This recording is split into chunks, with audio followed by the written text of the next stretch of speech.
Alright, Shalom. First and foremost, I want to give all praises, honor, and glory unto the Heavenly Father and His only begotten Son, Yahweh, by Hashem Yahushai, by Hashem Arachak the bonus be unto the apostles and others that great millstone who wrote well and taught us this 100% truth. Much peace and blessings be unto you all who like not to push not this word of thy truth and sincerity to all you. I can say Shalom. I'm the Akra, I'm from the servants of Yahweh. Yahushai can't, basically coming in with a lesson I had in mind for yesterday. But due to delay, I had to postpone it to today. So I don't want this as edifying, but I was on the spirit jumped on me to actually break down a couple verses and then out here. So it started off, it reads the vision of Obadiah, which that word vision simply means an ecstatic dream. Alright, because the prophets of old, when they received these visions, they were overwhelmed with emotion, whether that be terror, alright, or joy. Case in point, you had Ezra's who said, "What was me?" All right, and then afterwards, he was rejoicing, rejoiced and thanked the Lord, praising Him for counting him worthy to receive these hardcore visions, because back in the ancient world, it was really rare to receive the interpretation thereof. All right, because ultimately understanding these, revelations, if you will, they weren't meant to be deciphered until these latter times that we're in right now. All right, that's why the apostles and all this could, get the understanding in the snap. They just read a verse and they could automatically break it down to the spirit, which is the Obadiah shy for that, because that gift ain't laid to everybody else, only to a certain handful, that being the elect men. But even back then, the elect men, they couldn't receive these things because it wasn't meant for that time. All right, the understanding was sealed, if you will. All right, until Yahweh Shai's death, but ultimately until now. All right, even John, who had an angel, break down certain revelation to him, he couldn't even get it, man, because it wasn't meant for these times. Just to point that out. Basically, that word vision basically means an ecstatic dream. Which also you could also refer to it as a revelation, which that word revelation, goes back to basically mean to pull back the veil. And look into the Greek, that word is apocalypsis. If I'm mistaken, roughly butchering it right there, but that word basically means to make the manifestation of, concerning the things which are hidden. Basically the event that something that's been hidden from view appears to all. So which in turn that word stems back to the other Greek word apocalypto, which means to pull back the veil, to uncover what has been veiled, if you will. Because that word lupto basically means to cover with the veil, and apart basically means to separate. So to separate, to pull back the veil. And what are we pulling back the veil from? These prophecies. All right, because you have to realize Revelation was a heavy book. It tells you the things that were concerning back, throughout history, even things up to now. All right, that being the MOTB and such and such. All right, that Third World War. So it told you the most heaviest things, which, it's really a blessing to receive this understanding, actually break it down properly. So in other words, you could refer to that word vision as a prophecy, like in the back of the 2nd chapter, verse 3. So enough of my rambling, Salaki, but it reads the vision of Obadiah. Thus saith the Lord Yahweh concerning Edom. Yeah, because this vision is concerning the nation of Edom, the future of Edom. That being a so-called white man. All right, which, I got a book right here, which the Akim told me to bring, by, and I brought this out camp last time. Reading, a segment of it, citation, if you will, and it's entitled "Who is Esau Edom?" and it tells you, who Esau is in modern times. It's a Yapa book, and it tells you who he is. Genesis 25 and 25 even proves a point, but I don't want this to actually, bring out something I wanted to mention, go into the judgment of Esau Edom, because hey, this vision is concerning his future, and what is his future? His downfall, and we're living in those times right now. Actually, that's actually, I can get it out now, yeah. In the book, page 124. Just so I can bear with me, it reads a further revelation, all right, of the process and nature of Jacob's final deliverance from his enemy Esau is found in the Apocrypha of the Bible, all right, which that word Apocrypha simply means, hidden, because, hey, believe it or not, Esau actually hid these books to hide its identity. But through the spirit of Yahweh Shai has been, revealed unto us, that this is actually true books. Or you have the forgotten books, which those books are really, basically pseudo-pigraphus, if you will. Pseudo basically meaning fake, and pigrapha, I forget what it means, what it stands for, but The so-called Jews of today are really Edomites. They wrote those books, trying to find some kind of praise within themselves. Basically just, writing their own shit. Excuse my French right there. But understanding, the actual Bible and the Apocrypha, those are the true books, of the men of the Lord. But the page we're gonna say, brings out 2nd Genesis 6 chapter verse 7 through 9. It reads, "Then answered I and said, what shall be the parting and son of the times?" Alright, because you got a timeline and there's a split in between two. Alright, so a split, first and then the after part, which shall be the parting and son of the times, which those times referring to the ages, which right now we're living in the first split, the first half, which that first stage, which is the end of the world. Alright, end of the heathen's rulership in general, and it's ending off with Esau Edom, which he's been ruling on for three kingdoms, man. Alright, the Greek Empire, which split into 4 various empires. That being example would be the Seleucid Empire and the Ptolemaic dynasty, and the other two, which they were all started off by the generals of Alexander the Great. After that, you have the ancient Roman Empire, which those two empires, they ruled around the time of classical antiquity, if you will, basically Greco-Roman times, back in the ancient world, and even modern day America, along with NATO and the EU. Alright, so basically Esau's been in power for hundreds of years. Even before that, he was ruling as higher ups in other heathen kingdoms. Alright, yeah, Hamas, if I'm not mistaken, Haman, not sure. But that was a so-called Jew. Alright, an Edomite, back in the book of Esther, who tried to hang Mordecai, if I'm not mistaken. I believe his name is Haman. But the spirit really had him, really get killed by his own device, by his own gallows. So, call him like how about Shimon was shy. But it goes on to say, or when shall be the end of the first age and the beginning of the age that follows, But in verbatim it says, and when shall be the end of the first and the beginning of it that follows. If I'm not mistaken, or it's written like that, I forget. But, referring to a time. And it goes on to say, and he, which is the Lord, said unto me, from Abraham and Isaac, when Jacob and Esau were born of him, Jacob's hand held first, or from the beginning, the heel of Esau. For Esau is the end of the world age, and Jacob is the beginning of it that follows. Which, you got brackets right there. So when it says, ages, I'm not sure you can see it, but or from the beginning or age, it's in bracket. Alright, basically the author trying to, add on what it really means. So he's got that right, it's referring to an age. So for Esau is the end of the world, and Jacob is the beginning of it that follows, This recalls to us the event of the birth of Esau and Jacob, and the significance of why Jacob held on to Esau's heel at their birth. Everything in Scripture has a meaning or purpose. The heel represents the end, and the hand, the beginning of man. Esau's times was to have an end which would mark the beginning of the time of Jacob. Thus, Jacob's deliverance from the oppression and servitude of Esau can only come about by the end of Esau, or his elimination from the world. Alright, so they got, basically, Charles A. Wiseman, the author, which, he died, he actually got that right, Ultimately, you got some bug out things right here, you got some bones in here, because, you're not going to give the understanding to a heathen. The Lord don't leave like that. But he got the fact that, he got it right, the fact that everything does have a purpose and significance. You read into the book of, and because the Lord deals with the spiritual, man. Alright, he's a spirit. Scriptures even say the Lord's a spirit, therefore we must worship him in spirit, truth and spirit. That was in John, I forget what chapter it was, But if I can get a quick precept, that'll be in the book of, not Proverbs, but Ecclesiastes, the 3rd chapter, which you look into the library, whether it's school, public library, even on your bookshelf, you look into the poem books that you might have, and you might skim through them, and you eventually find Ecclesiastes, the 3rd chapter.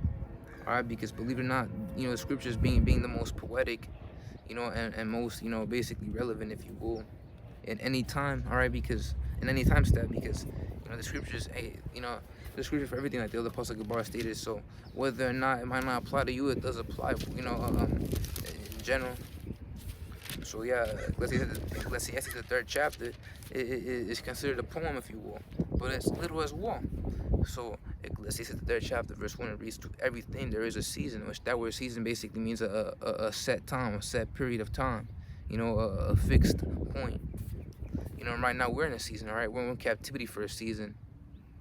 But, but now we understand that we believe it to be this year, the end of, 2022, the year of turn up. I wish I would actually turn up, for once and for all. But turn up, is referred to as that, the apostle coined that because everything is turned out to the max. What's going on? It says, to everything there's a season and a time to every purpose under the heaven. So, a time to every purpose under the heaven. All right, the purpose of Jacob, holding on to the heel of Esau, was for the reason of Jacob, basically ruling, after Esau's time is up, But going back to Obadiah, the first chapter, verse 1, it reads, "Thus saith the Lord Yahweh concerning Edom," because again it is concerning the future of Edom, so the self-proclaimed white man. "We have heard a rumor from the Lord," which that word rumor basically goes back to the Hebrew word shamwaya, if I'm mistaken, shamwaya, which simply means a report, the news, because hey, we receive these things from the Lord. All right, the men of the Lord back in ancient world, they would receive these things from the angel, which in turn was sent from the Lord. All right. And an ambassador sent among the heathen, which that word ambassador basically goes back to the word tazayar, if I'm mistaken. Tazayar basically meaning an envoy, a messenger. And the definition of the word angel is a messenger. All right, but in this verse, in this case, the ambassador is referring to the men of the Lord, the servants of prophets, because we're also likened in the angels, believe it or not. Why? Because we receive the word from the Lord, the report from the Lord, and in turn we give it to you. All right, as a matter of fact, right now this is a report. We're reporting to you, warning you. We're basically making you aware, letting you know what's at hand, what's at stake here. Which is a downfall of America, the great by way of ICBMs. The collapse of Esau's once thriving economy, if you will. Yeah, because this country is falling, it's doomed. Are you ask any Jake? I was talking to Jake last time because I got a new job. The Obadiah by Shemel was shy. But I was at the job and my coworker being my neighbor, and we were talking about that. About how America is basically fucked, if you will. All right, it's already in the downstate due to the high prices. All right, all of America's enemies and whatnot. All right, and I was basically giving him some detail of how America used to thrive back in the 90s. Now it's not. There's no order in this place. Why? Because the Lord, removed anything, basically to stabilize America, if you will.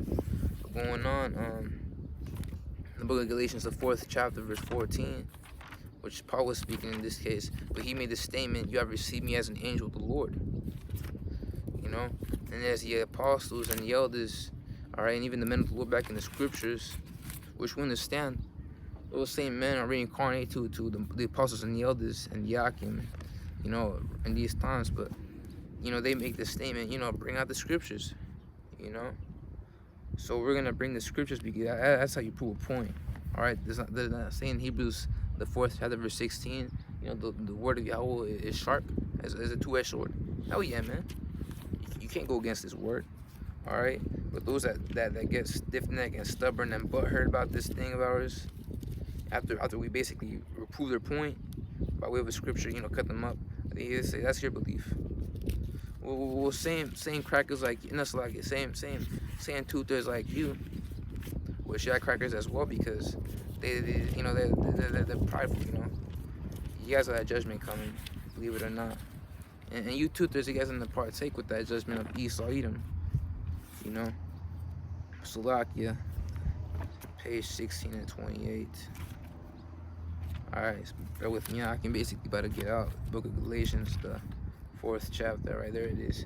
Verse 14, and it reads, "And my temptation which was in my flesh he despised not, nor rejected, but received me as an angel of Yahweh, even as, Mashiach Yahweh Shai." And Yahweh Shai. Hey, so we're received as angels of the Lord, And actually, to add on, we're living Yahweh Shai's life. Or he's a great prophet as well. He's a great prophet. But back before he came in as Solomon or as himself, Yahweh Shai, he came in as angels, And example would be 40 years of wilderness, and even when we made it to the land, you had Joshua, see Yahweh Shai, and he bowed down to him, and Yahweh Shai didn't say do not bow down to me. Hey, but you had John bow down to to an actual angel, and he said, "Do not bow down to me. I am your brother." Which also proves a point that they're also Israelites, man.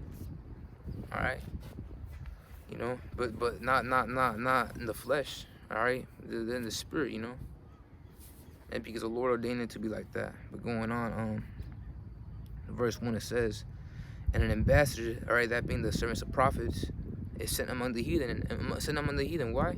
Because the majority of the elect are comprised in modern day Babylon, which is America. And what is America known as?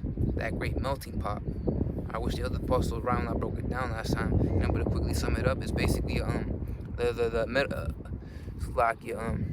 idea or metaphor, that all these various cultures, international cultures, can melt in together into one single society, in one society and become one. All right, unified. You basically do the Pledge of Allegiance, and it says one nation, not divided, something like that. How it goes, basically proving the point that supposedly, all these countries come here and they're as one, all right, under one identity, which is totally BS because Esau, considers any heathen race aside from himself as a minority. But here's the thing, Esau, you are a minority, all right. You have some cops even talking about that, but yeah, what was I saying? The great melting pot. Basically the idea that all these cultures being melted into one, and that's where that's where America gets the so-called ability, if you will, to promote the idea that you could be whatever you want, do whatever you want. All right, because you go to a different country, they have their own rights, they have their own regulations. But in America, given that fact that we're a melting pot, you could be a Buddhist, or you could be an Zachariah as a Buddhist. All right, no affiliation with any Moab, no Ammon, no none of that. All right, so that's an example, man. So going on, it says, "Arise ye and rise up against her, and let us rise up against her in battle. Behold, I have made thee small among the heathen. Thou art greatly despised." Yeah, behold, I made thee small among the heathen. The Lord made you small among the heathen, Esau. We should look into that word. Small basically means goes back to the Hebrew word quatan, which means insignificant. Which in turn, that word insignificant basically means unimportant. All right, unworthy to be considered, if you will, and that word quatan goes back to another Hebrew word, kawat, which that word kawat basically means to detest, abhor, hate. So all these nations hate you, man. All right, there was once upon a time, these nations glorify you, and a lot of them are still calling it the allure of your delicacies. All right, a lot of them live deliciously because of you. Basically a solid, if you will. They take part of that Babylon juice. You give them what they want, or to sustain precious economies. But going on, so like I kind of got a brain for right there. Yeah, you're basically hated. All right, you that's why you look on YouTube and you see these various people out here, just interviewing random strangers on the street, in public, and they ask them, "What do you think about America?" And you always you got Russia out there, which are also Edomites. They always talk shit about America. Wanna know why? Because these nations are starting to see who you really are, man. They're starting to see Esau for who he really is. All right, the typical stereotypical image of what a patriotic American is, basically a lazy fat ass, if you will. Guns blazing, and crazed into the idea that freedom and whatnot. This land of freedom and whatnot. All right, there ain't no better place, but here it is. You're a third world country now. It ain't the 90s anymore. All right, it ain't the thousands. It's 2020. It ain't the tens, it's 2022. We're at the fucking end, all right? So the idea that you want more time and whatnot, it's out the door, man.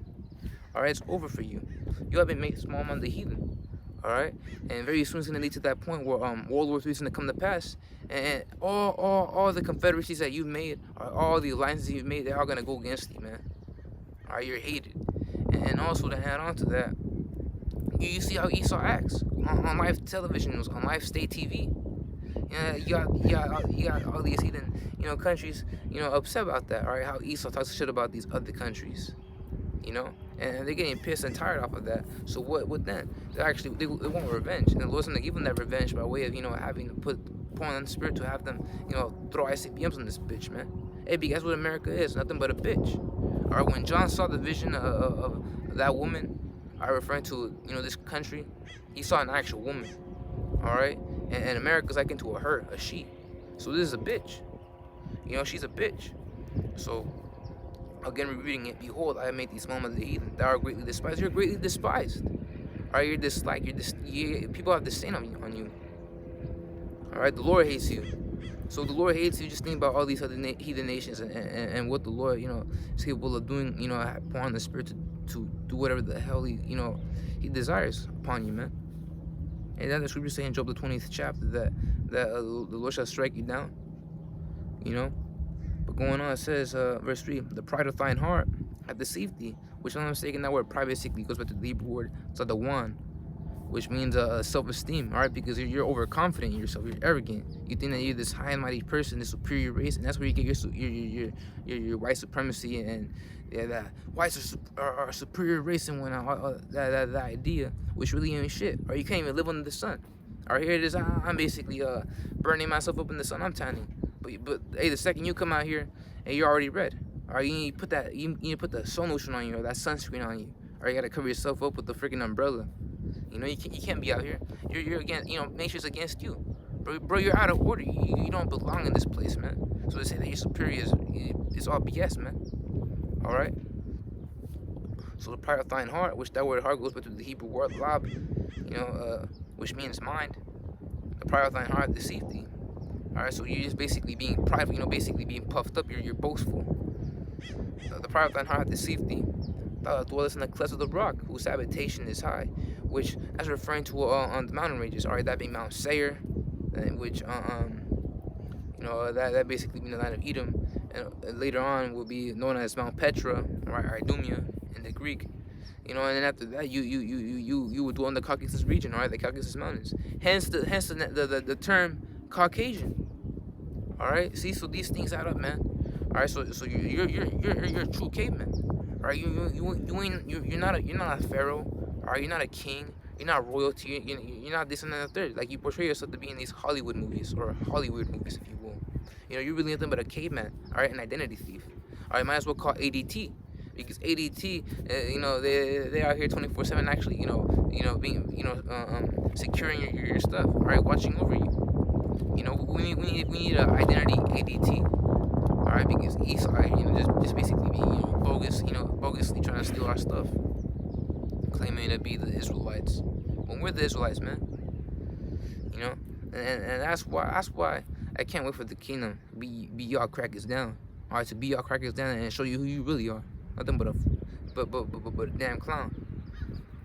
Going on, it says those in the clefts of the rocks, which that word cleft is an archaic term for the word cave. So because you guys are cavemen, thought that dwells in the clefts of the rock. But you could also apply this verse to these skyscrapers. So in modern times, that high rock or whose habitation is high is referring to a skyscraper. All right, because you got all these rich Edomites. They all live in the penthouse, all the way in the top floor. All right, if I'm not mistaken, in Batman, The Dark Knight, Batman, live on the top floor of the skyscraper. All right, the penthouse with the pool, if I'm not mistaken. It had a pool, if I'm not mistaken. So as an example, when it says whose habitation is high. And as I actually come to think about it, you go to these major cities, whether it be LA, Chicago, New York, they all look like mountain ranges. All right, you always have to, an example would be LA. In this case, you got the Bank of America being the tallest building in the center of the whole city. All right, you look at the pictures on Google Images, and it shows you the tallest city in the middle, and all the other cities varying. So it looks like a mountain range. All right, with the tallest peak in the center. So hey, these things add up, man. So that saith in his heart, who shall bring me down to the ground? Yeah, you always say who shall bring you down to the ground. And that's because these hidden nations, we're given the power to actually bring you down. But eventually they will. Why? Because the Lord's will. The Lord has it however He wants. So going on, it says, verse 4, though thou exalt thyself. So like, I wanted to get a precept down the book of verse, the book of Isaiah.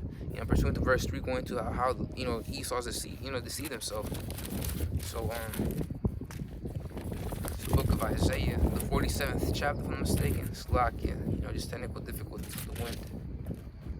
Which, if you're actually thinking about it, the wind is a technical circuit.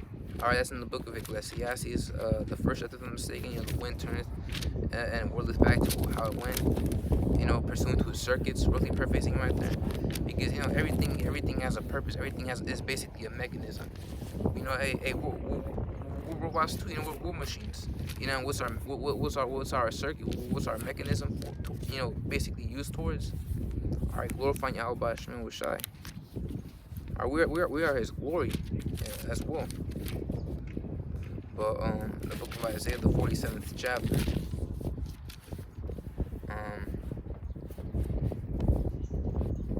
That's lucky. I'm gonna get out looking. I'm just gonna start at verse 1. It reads, "Come down and sit in the dust, O virgin daughter of Babylon," which that word daughter of Babylon is a title for the Edomites. And that was in the book of Psalms 119, if I'm mistaken, or around there, Psalms 137, proving the point that the daughter of Babylon is really Esau. If I can get that out as well. If not, it doesn't matter, no worries. But yeah, the book of Psalms, the 137th chapter, verse 7, which also this could also be applied to a couple verses down in Obadiah. Lord will get that out. But going on, it says, "Remember, O Lord, the children of Edom, in the day of Jerusalem, who said, raise it, even to the foundations thereof." You're referring to the time when the Babylonian, sieged the city and started, sacking the temple. What happened? You the Edomites helped them. Or the Edomite. You read about that in the book of 2nd Ezra, if I'm not mistaken, or the 1st Ezra, I forget. Around those two books, you have I'm gonna say 2nd Ezra, around the first chapters. It brings chapter 4, if I'm mistaken, correct me if I'm wrong, but you have the point where it said, and the nation and the Edomites who helped the Chaldeans. Really paraphrasing right there. So, O daughter of Babylon.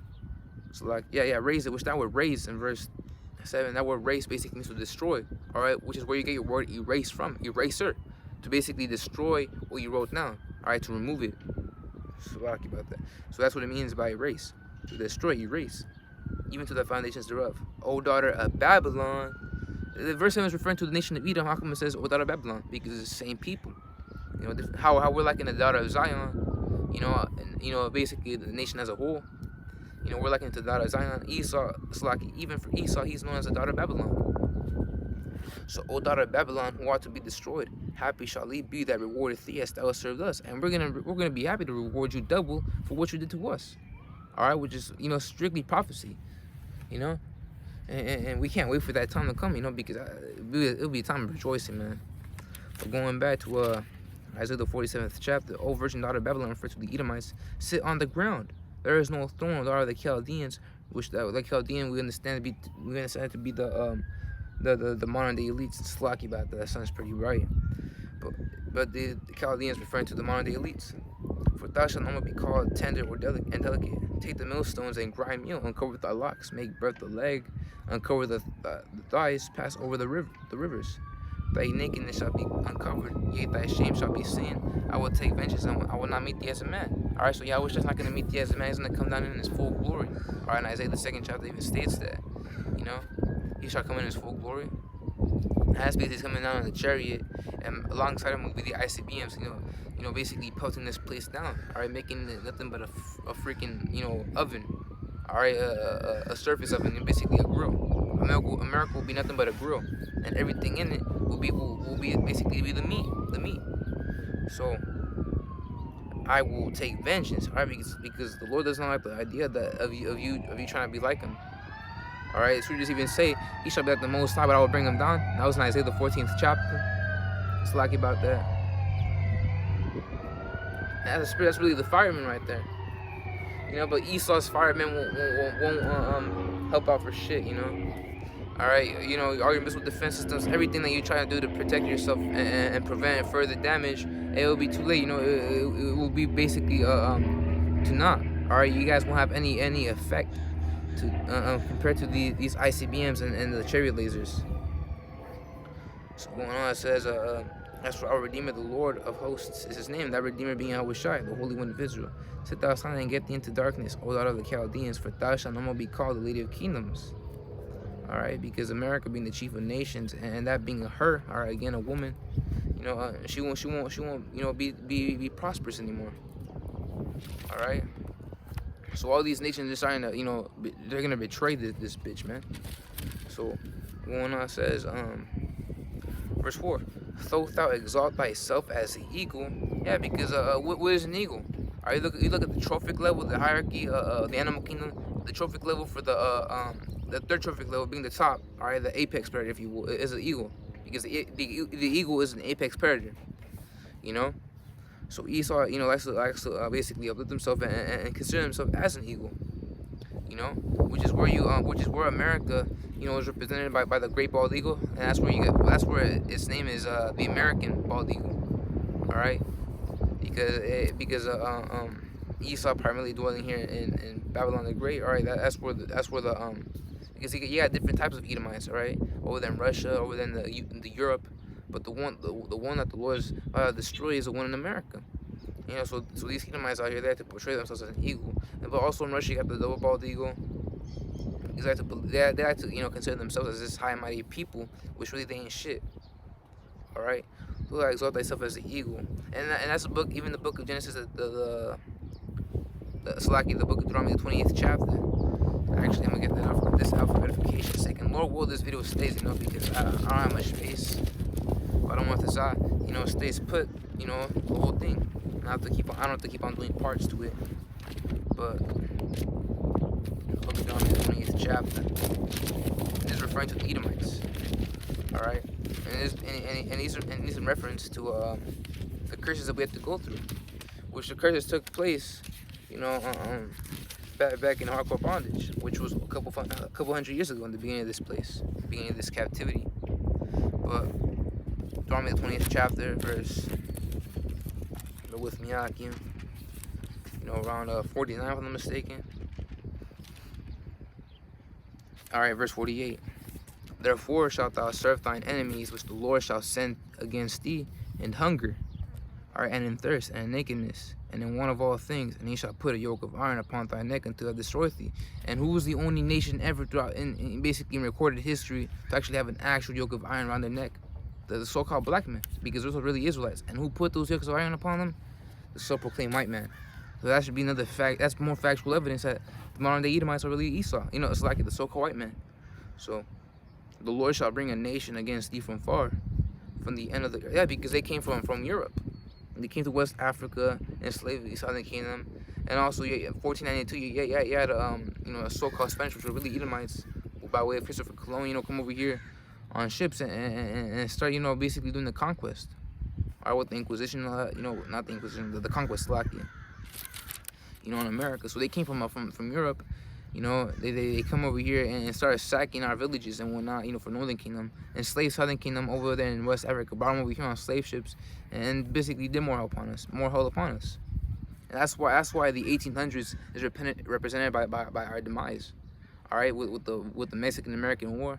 All right, the Manifest Destiny basically being the expansion of America, you know, to the west by way of, you know, basically making all these new treaties with so-called Native Americans, all right, and really just kicking them out, and then kicking them out after they filled up their allotted, you know, plot of land, and they start seeking more, and also by way, you know, basically Southern Kingdom being enslaved, all right, being lynched and all that stuff with the South being known as a Jim Crow South, all right, so.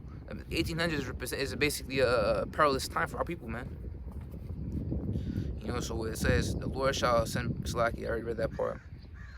From the end of the earth, as swift as the eagle flieth. Alright, as swift as the eagle flieth. And it's referring to Esau, Edom, a nation whose tongue thou shalt not understand. Alright, and one thing I have to bring out the fact that Southern Kingdom, they spoke Hebrew, or Northern Kingdom spoke Hebrew. Alright, we read certain books of these Edomites that came over here. You hear about how they know that we were the children of Israel. All right, and even you ask Southern Kingdom, they spoke their vowels Rasha Taka. You know, they actually spoke it right, and that's what you have Southern Kingdom. An example, when you hear the word masa, all right, which right now is a derogatory term, you know, as mockery for people that basically coons, if you will, you know, which we don't like coons. All right, we don't deal with coons. All right, we don't make company with them. But you have back in Hardcore Bondage, they would refer to Esau as masa. Why? Because they actually were profound in their vowels, right? The basically Lashon Kodash, you know, because we all spoke Hebrew back then. That's why, you know, basically hard to, you know, they had an accent, if you will. It was hard to decipher English, and that's why English is known as the most, you know, difficult language on the earth. All right. So, a nation whose tongue doesn't understand, referring to language. One says, a nation of fierce countenance, which shall not regard the person of the old, nor show favor to the young. Alright, and that's exactly the nature of Esau. You know, they didn't give a fuck about anybody, of our people, man. You know, so likewise, we won't give a fuck about your people, man. Hey, you have an Edomite, a Shedemite in the kingdom about to give birth. We're about to make our appearance, you know, teleporting right there. You know, basically pull out that baby and freaking slam him. You know? I don't want this video doesn't get taken down, you know. But it just be like that, you know, it's just how it be. Which will happen, alright? So going on, it says, "Don't thou exalt thyself as the eagle." And that word thyself is written in italic, alright, referring to a people, that being Esau.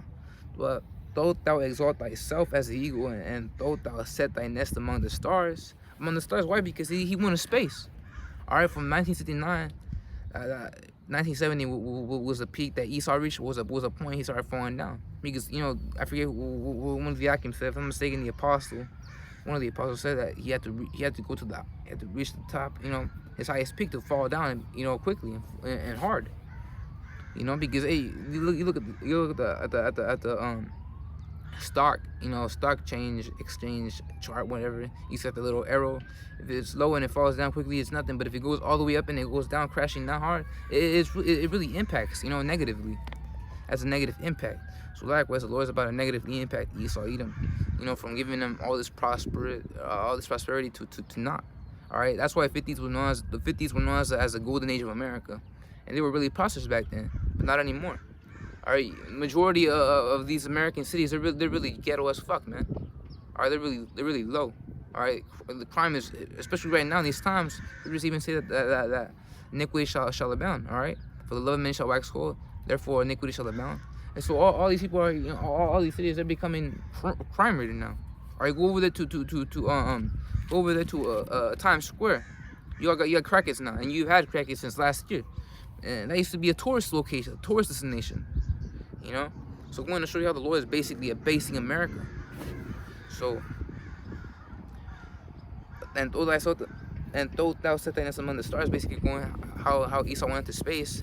You know, yeah, and basically, you know, in more precise detail, him setting up the ISS, the International Space Station, you know, which now China has their own little space station going on, but you know, that's not referring. This prophecy ain't referring to them. It's referring to the nation of Edom, because they're the first ones to make it. Or yeah, the space race, which Russia launched Sputnik. All right, the first, you know, man-made satellite, and then after that, you know, America started, you know, pushing it hard, and they ended up, you know, if I'm mistaken, winning the space race. Yeah, come on. They had all the Apollo missions and all that stuff, and launching a bunch of satellites and all that stuff. Basically, the telescopes. All right, the Hubble. I'm mistaken. I forget what it's called. Which, as a matter of fact, ESA actually made a new telescope a couple months ago, and that was, you know, I can make videos on that, pursuing to some things that you read in the article. I forget what it was called though. But that's for another time. Yeah, basically the nest that he set on the stars, referring to the ISS. All right, up in space. You know. So then, will I bring thee down, saith the Lord. So the Lord's about to bring you down, man. All right, you have to reach your highest peak to fall down the hardest, man. All right, that's a beautiful thing, you know. And the Lord's torturing you, man. The Lord's torturing you. All right. So verse 5. If thieves came to thee of robbers by night, how art thou cut off? Would they not have stolen till they had enough? The grape gatherers came to thee, would they not leave some grapes? And back in the law, also like it's in this book as well, the book of Leviticus. And back in the law, hey, we were commanded not to glean the grapes. All right, leave them there for the fatherless, the poor, the oppressed. All right, the widows. You know, basically the poor in general. All right, but Esau, you know, you see Esau, he starts, you know, robbing and taking all this shit. You know, he cleaned up the whole vault. All right, he cleaned up like I forget what the other what his name is. And so lucky about that, but the other over in the Mississippi, he made this statement back in this Obadiah breakdown with Yakim. He made the statement, Esau cleaned out the whole vault. He does clean out the whole vault, man. You know, fucking devil. That's what he is, you know. And that's why in the back of the second chapter, he's known as a, you know, basically destruction. All right. So Leviticus 19th chapter, verse 20 something, or verse 20. Bear with me around this, you know, these verses. Bear with me. Yakim. Alright.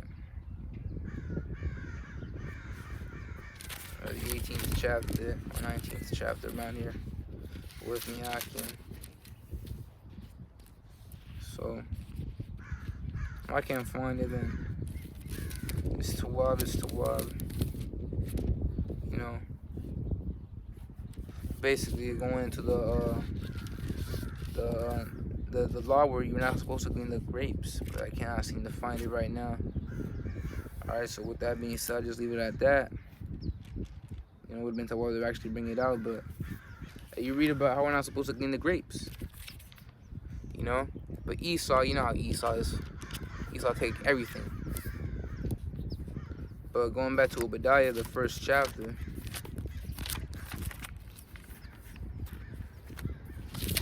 Lucky about that again. Technical difficulties. Yeah, so going back to verse 5, it says, alright, how it cut off. Yeah, because in this verse is referring to how the Lord's about to strip away everything from Esau, Edom. You know? Alright, so all the power, the structure, you know, all the ranking, all the you know, riches, you know, everything that Esau ever had, all the land, you know, his power, all that stuff. It's all gonna come to naught. The Lord's gonna strip away everything from you, man. Alright? And you're nothing but a man. Alright, that's in the book of Psalms, the 9th chapter, if I'm mistaken. If I can get that out, verse 19 to 20. Around there. I'll go with me, I can. You're nothing but a man. And even the book of Ecclesiasticus, or Sirach, if you will, it even says the fact that 11th chapter, we're not, you know, man is not supposed to be prideful. Yeah, you're prideful as fuck, man. Alright, but yeah, Psalms the 9th chapter, verse 19, it reads, "Arise, O Lord, let not man prevail, but the heathen be judged in thy sight." Alright, and the Lord, he looked down, alright, his footstool is his sight, you know, he sees everything going on down here, alright, in an eagle-eyed view. Alright, you look on Google Maps or you know, Google Maps in general, Google Earth, you see how you basically look from the perspective from the sky. All right, you know, you look at everything from the sky's view and on down. That's how the Lord looks at us. You know, that's His sight. So put them in fear, O Lord, that the nations may know themselves to be but men. Salah, which Salah basically means a pause. All right, to actually, if you will, basically meditate on that, man. All right, you know, just take a pause and just take that into consideration. You know, if you will. So let them know nothing but men. You know, but Esau didn't see himself as that. Therefore, it was gonna, you know, bring that judgment as a thief in the night. And then shall Esau, you know, but even, you know, Esau will be paced. But even then, right in the kingdom, they're gonna start bucking up. You know, yeah. But the majority, you damn clowns, the majority you crackers, you guys gonna submit. And even the apostle Tahar broke that, elder apostle Tahar broke that down in one of the breakdowns he did on Revelation. I'm mistaken, the 8th chapter. 8th chapter. Going on, verse 6, it says, "How are the things of Esau searched out? How are his hidden things sought out? And how are they sought out by way of this internet?" Alright, because out on the highways and hedges, we record ourselves and even do these lessons and sit downs and all that various stuff, you know, quick hits, if you will. Just a lesson in general. Where we get on you crackers, man. Alright, we're basically prophesying. Alright? Prophesying on the highways and hedges. And we're basically giving you this edification. We're rebuking these people. Alright, and it's reached the nobles. Alright, it's even reached Esau. He knows who we are. That was in the book of Isaiah, the 13th chapter. But after that, I want to get a quick preset in the book of 2nd Thessalonians, the 2nd chapter, if I'm mistaken. But yeah, Esau, Isaiah, the 13th chapter. You know, verse 1, the burden of Babylon, which Isaiah this in the Amos did see, which is also another beautiful chapter. As that word burden is on the Bible dictionary, which refers to, in this case, a doom, alright? Simply a doom, an oracle, if you wish, basically means a prophecy. So, verse 2, lift up a banner, that being this Bible, alright, this truth, which is His Bible, the scriptures, you know, the 100% doctrine we teach, you know. So lift up a banner referring to the truth upon the high mountain, which that word mountain basically means government. Alright, high mountain basically being America, because she was the chief of the nations. But now in Isaiah the 47th chapter, even proves the fact that they shall not be elated kingdoms. Alright, that's why all these nations are starting to see who you really are, and they're against you now. Alright, they hate you crackers, man. They hate America. So exalt the voice unto them, when should we always exalt our voice unto them?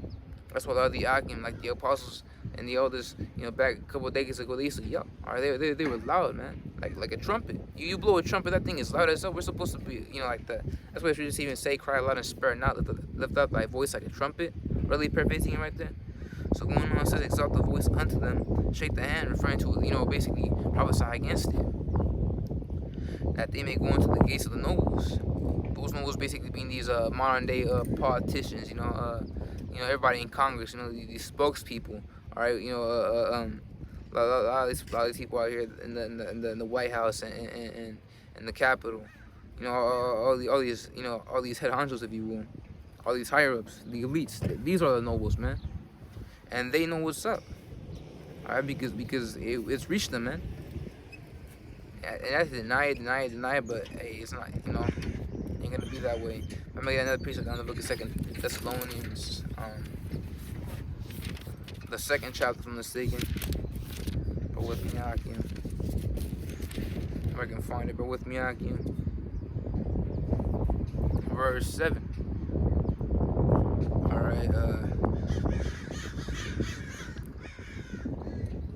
verse 7. For the mystery of iniquity doth already work. I'm mistaken, that mystery of iniquity referring to the Edomites. I'm mistaken, correct me if I'm wrong.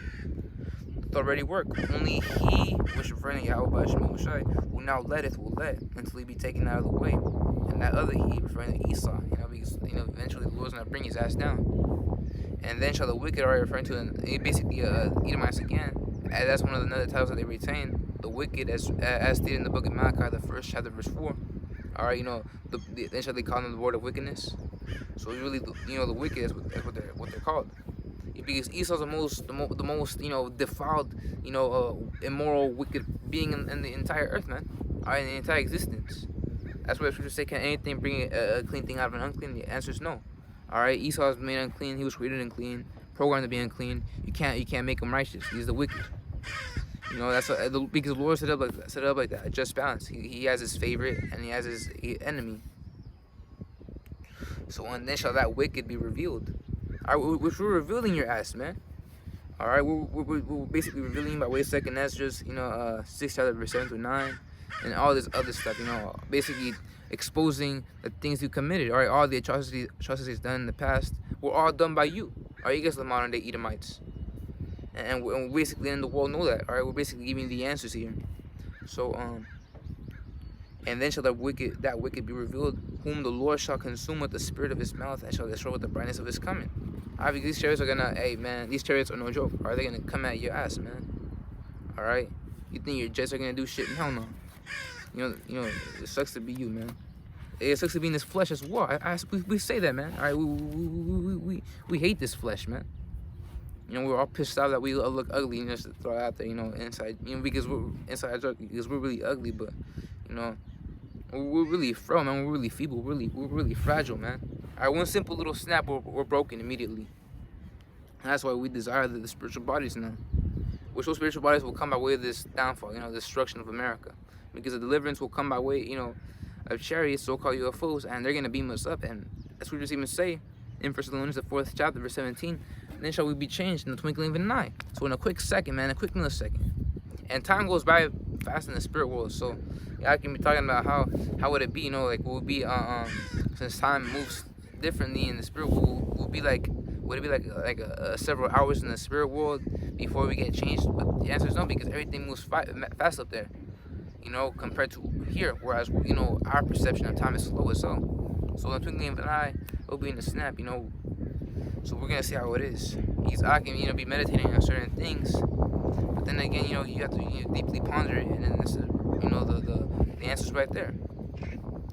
But digressing back to verse 7, all the men of thy confederacy, which that word confederacy basically meaning an alliance. All right, and Esau has made tons of those, They even try to make, peace deals with Russia, all right, recently. But hey, the scriptures even say that the Medes shall not regard silver nor gold, because the Medes, back in the ancient world, they inhabited the land of what's now, modern day Russia. So all the men of thy confederacy have brought thee even to the border. The men that were at peace with thee have deceived thee, and prevailed against thee. They that eat thy bread have laid a wound in thee. There is no understanding in them. So all these nations that made peace treaties with you, they're all gonna betray your ass, man. I always believe in NATO, the EU, so-called Israel, because they really ain't Israel. I'm just gonna refer to them as Palestine. So Palestine, Japan, Taiwan, all these countries and the these nuclear capable countries, along with America's enemies, that being Russia ultimately first and foremost. And the Lord's using him as a major player, Russia using it as a major player in this great war that we're gonna have. I wish Esau entitled World War I as a great war. No, World War III is going to be the Great War. Whereas Yahweh Bashim El Shai knows it as the war, basically the War of Armageddon. But you're gonna have all these, nuclear capable countries such as China, North Korea, basically former Soviet territories. They're all gonna betray your ass, man. Ukraine's gonna betray your ass. So with that being said, I'm just gonna end off right there. With that being said, hop this, quick, break down a couple verses. So edifying. With that being said, I'm, first and foremost, I like to give all praises, honor, and glory to the Heavenly Father. Alright, who this world so ignorant cause God, and his only behind son who's world so ignorant cause Jesus Christ, whose true names are Yahweh, Ba'ashem, Eloshai, Ba'ashem, Rachak, Kodash. The bonus been to the apostles and others that Grim Hillstone who were well, and taught us is 100% truth. Much peace and blessings be unto you all, fool. I thought they're pushing out this word of our truth and sincerity. And to the next one, I say Shalom. About DTA soon, Lord, Shalom.